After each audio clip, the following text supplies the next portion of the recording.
Willkommen zum 36. DOK.fest in München. Heute mit einem besonderen Film, einem Dokumentarfilm über die Band Dinosaur Jr. Mein Name ist Roderich Fabian, ich bin Radio-DJ, Musikjournalist aus München und habe eine lange Geschichte sozusagen als Fan von Dinosaur Jr. I'm Roderick Fabian. I have a long history of being a fan of Dinosaur Jr. I played all the early stuff on the radio. Now I'm glad to finally see you and talk to you. Wir haben als Gäste heute Philipp Reichenheim, den Regisseur des Films, ein deutscher Regisseur, der sich für diese Band interessiert hat. Und ich frage gleich mal an, Philipp, why did you do this film? What was your motivation to do a documentary about Dinosaur Jr.? I think I heard it in '86, Dinosaur, and I was such a fan. I was 15, excited about Jay's guitar playing and the version of punk and everything involved, and we just followed like crazy to hear his albums. And somehow we met in New York in '93, and you know, I was like so excited, and we started talking at a party and became, you know, friends and worked together, and it's always just, you know, and I always stayed a big fan, even though they broke up. And at some point I started, I think in '94, I started already documenting by 16mm camera footage and filmed him, and I could film when I wanted, so I would do it. And when they reunited, it was clear, okay, this is a real movie we got to do. And I was really excited. The band let me be on tour with them, the reunited original lineup. And it was an amazing experience, you know, to see their daily life, you know, the rock and roll circus in a bus throughout the world, like shipped from one country to another. And it's just exciting. So at some point we were finished, and here we are, happy that it's done. Here we are, and we have Jay Mascis here, the lead guitarist and singer of Dinosaur Jr., the founder of the band, who was always in the band, the only one. Now he's back with Barlow and Murph, the original bass and drum player. Jay, how was it for you when somebody said, "Oh, I'm going to do a documentary about you and your band"? What was your feeling when you heard about that? This now you become like a piece of art as a person, as a musician yourself, to get into a museum in a kind of way.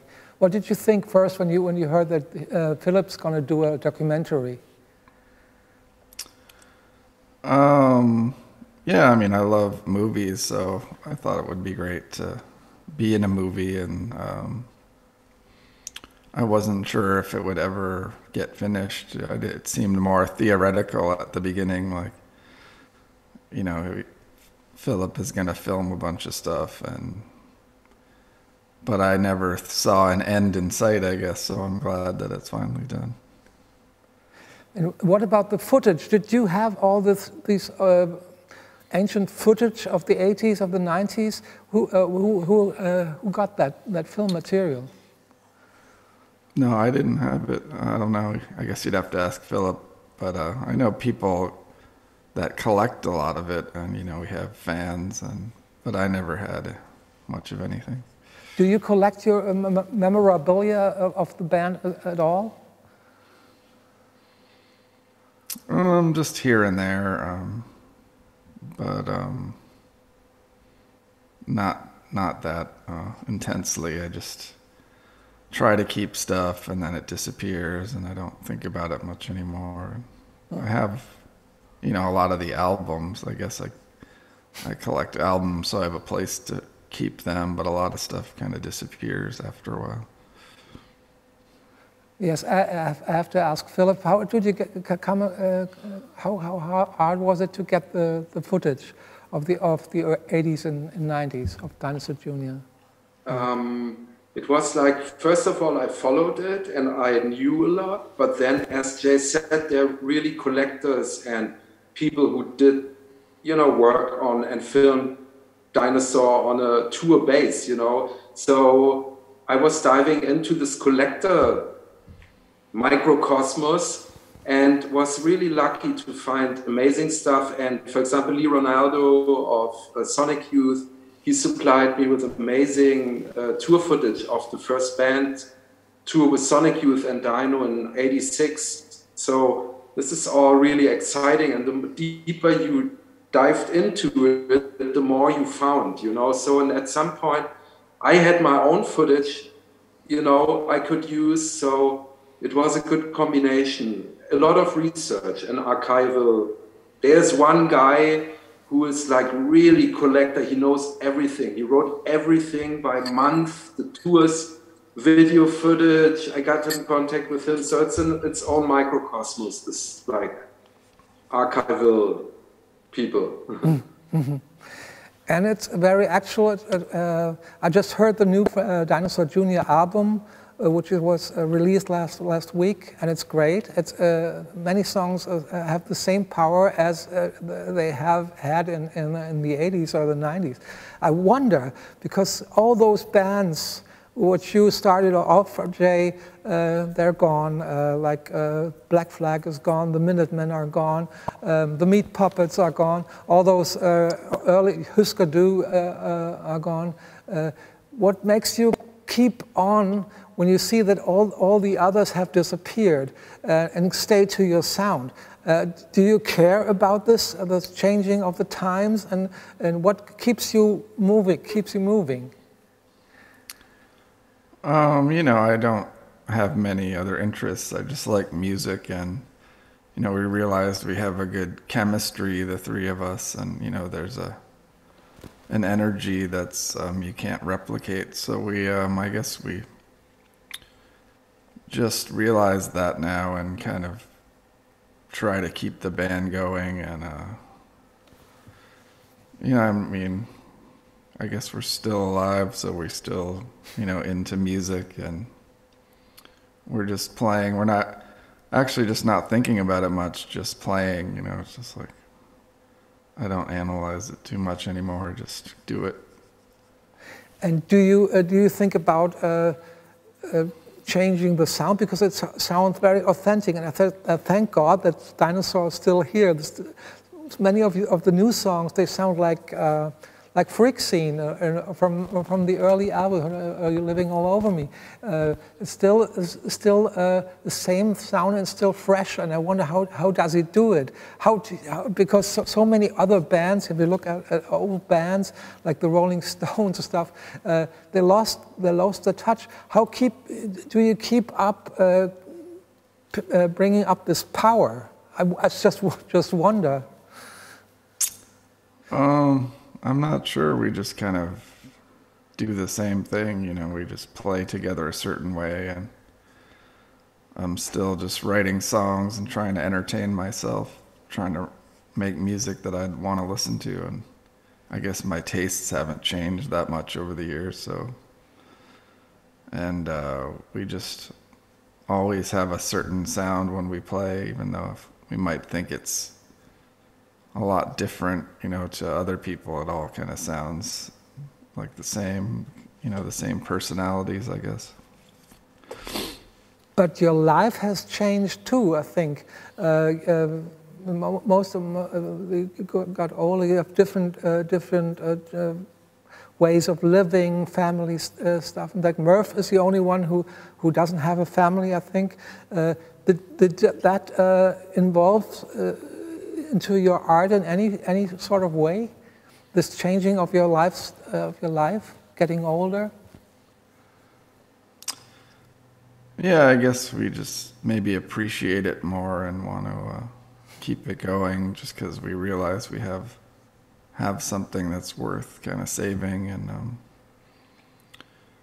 yeah, we're all kind of living in the same area again, like in the old days. So Lou used to live in California for years, but moved back over here. So we can just practice or record, or it's easy to do things because we're all kind of in the same area, which helps too.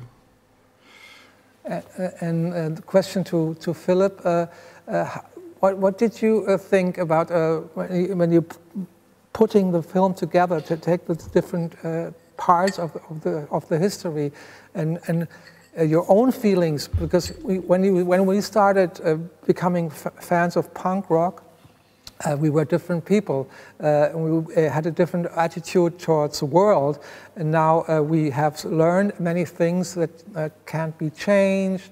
The world just keeps on moving. Young people with other interests come into life. How do you deal with that, Philip, when you started to put the film together, the changing of the times, because it's not really in the film, it's just outside as an outside influence?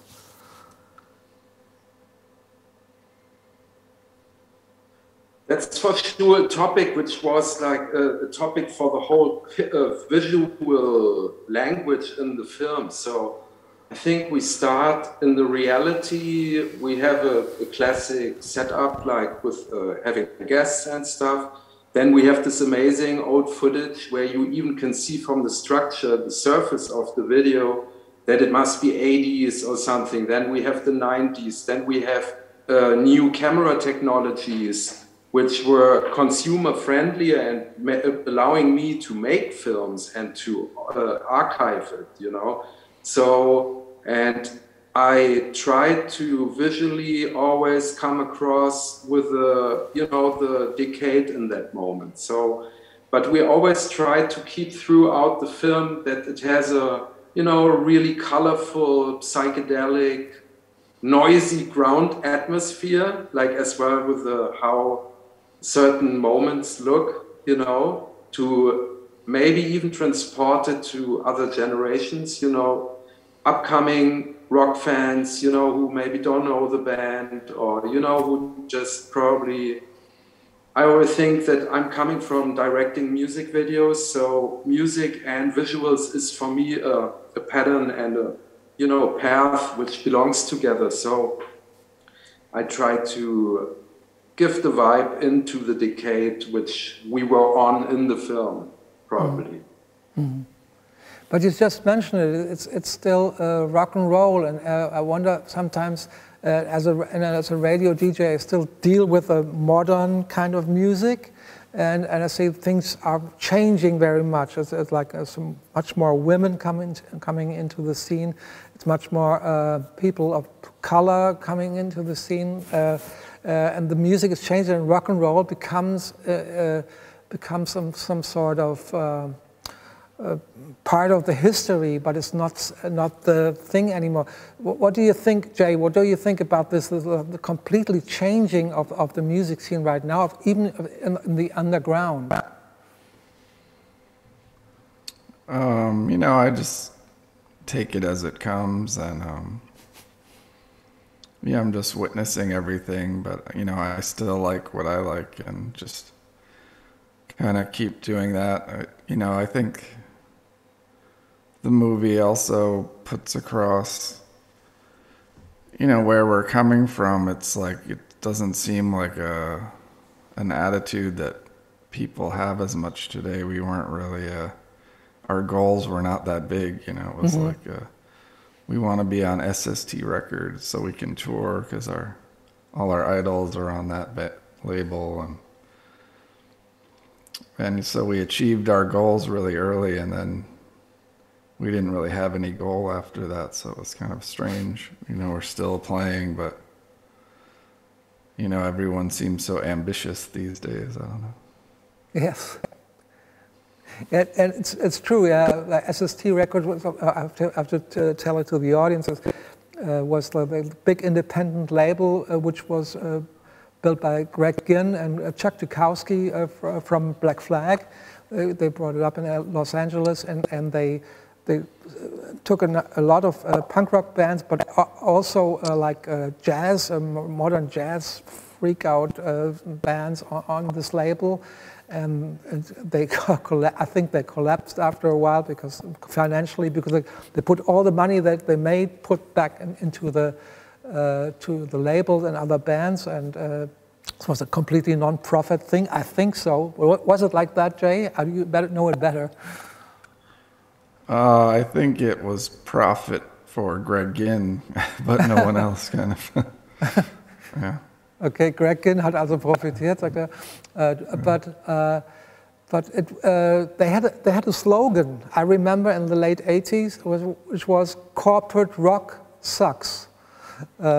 Because when Husker Du and the Meat Puppets and other bands went to major labels and they put out this sticker. Do you know that? What did you think about the slogan of SST then? Because you went to major label as well. Yeah. Well, but they also sucked because they wouldn't pay any of the bands, which is a main reason a lot of bands went to major labels. It's just because they weren't getting the money they were owed from SST or other indie labels. I mean, people romanticize being on an indie label, but you know, if they're not paying you, it's hard to continue. So, like, the major label was a much more straightforward transaction at that point. They didn't interfere creatively, and they just give you the money they'd say they'd give you. And so it was a lot easier at that point, you know, than to try to keep calling up the record label and they won't pay you and give you an excuse. And yeah. And there's a phase in the band history where Murph and weren't in the band. You were with two other guys in the band,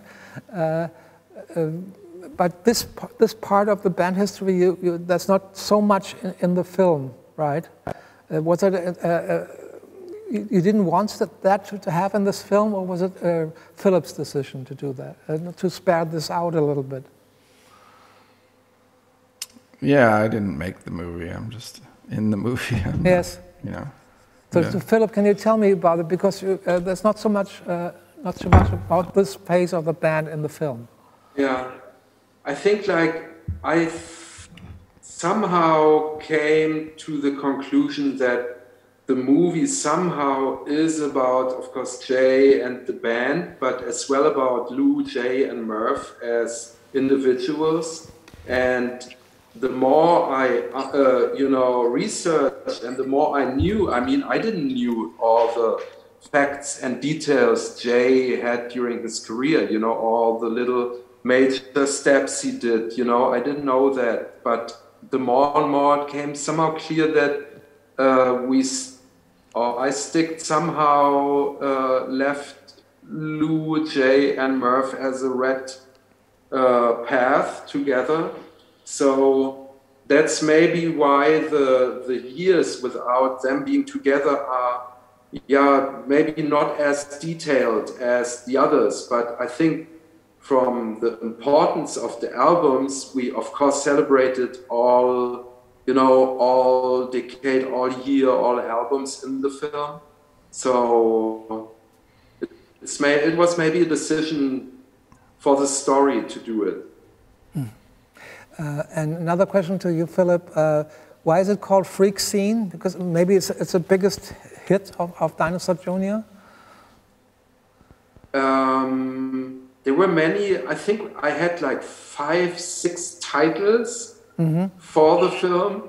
And at the end of the day, what I learned as well from touring with the band, which I like so much, that the band has in each country, in each major city, where they always showed up since 30 years already, you know, there is the freak scene. There are the Dino fans who stayed true friends since day one, kinda. Everybody grew with them.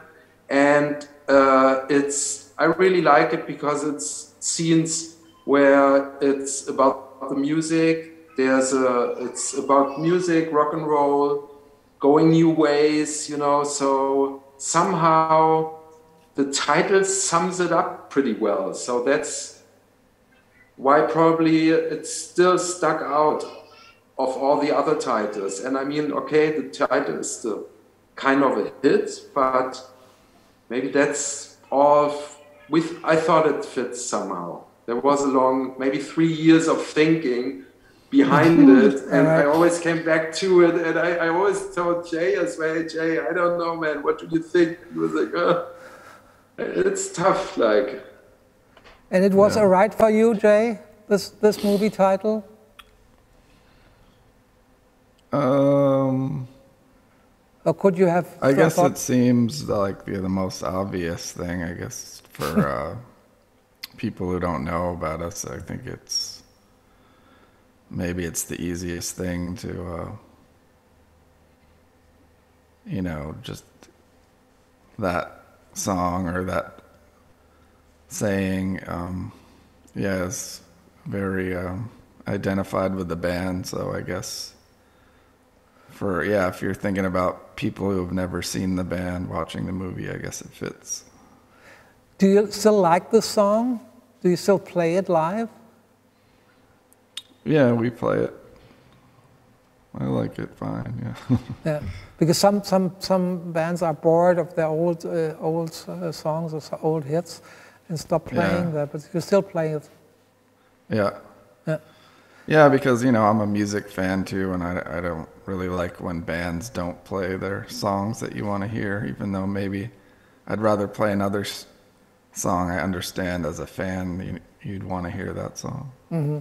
I lately 2 years ago, I saw Wire, the English band Wire, and they played only new songs, which I found funny in a way. That's typical for Wire, maybe.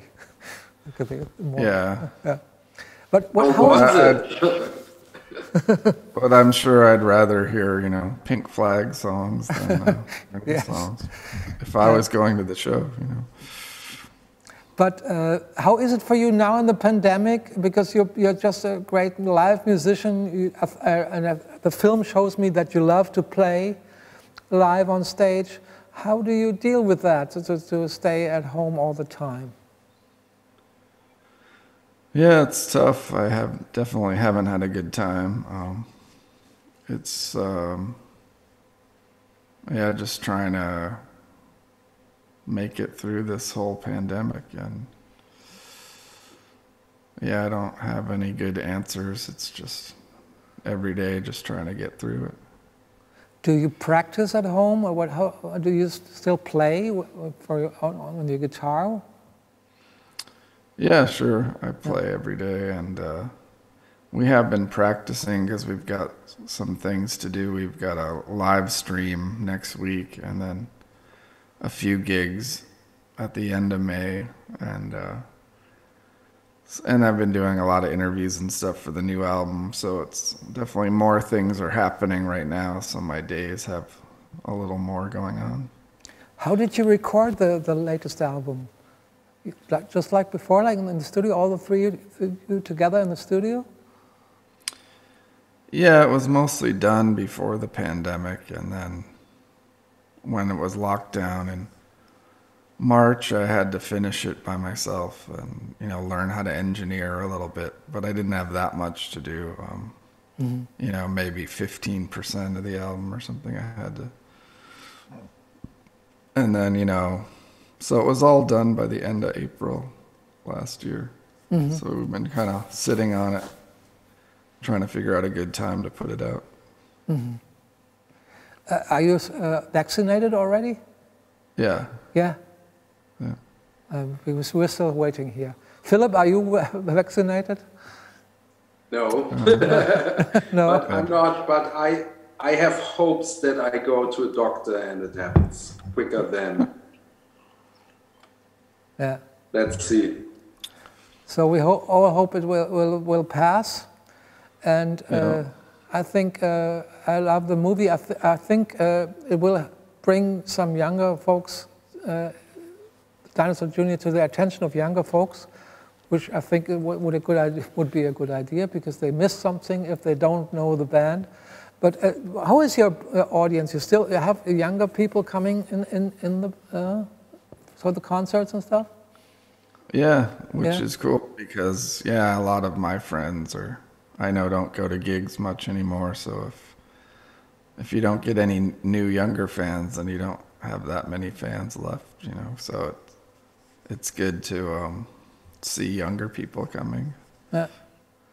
And I think they will if they've seen the film. Jay and Philip, thank you very much for your time. I hope we get through the pandemic well and keep on rocking after that. whatever it takes. And I wish you all the success. So there's no cinema open right now. So how do you deal with that? How do you sell the film, Philipp? It's a good question. Like, I mean, in Germany, for example, we plan on a September theatrical release. But it's all not 100% clear, of course. Like, it's not that anybody can make a plan, really, but there's a target month where we will try to make it all work out. And there's like, so far it looks like Japan and the UK is running theatrical with cinemas with us already, and all streaming. So we are building up this network. I think like the whole cinema world has to construct itself new. So we go on one way, the old way, with film festivals throughout the whole world. TV, and the new streaming, so it's all combined in one. And it's just, I'm thankful because a lot of things happen. So that's pretty good. Okay. So it's okay. Thanks again. Das war Philipp Reichenheim, der Regisseur von FREAKSCENE, The Story of Dinosaur Jr. und Jay Mascis, der Gitarrist und Sänger. Very nice to have you both of you. Stay clean, right. Stay cool, and stay healthy. And right. See you soon. And on stage, Jay, here in Munich, I hope. Okay, yeah. As soon as I can get there, I will be. Yes, I hope so. You will. Okay. Der Film wird gezeigt hier auf dem DOK.fest. Steht zur Wahl auch für den Publikumspreis. Und man sollte ihn sich anschauen, man lernt einiges über die Popgeschichte. Mein Name ist Roderich Fabian und wir wünschen weiterhin viel Spaß beim DOK.fest, dem 36. DOK.fest hier in München.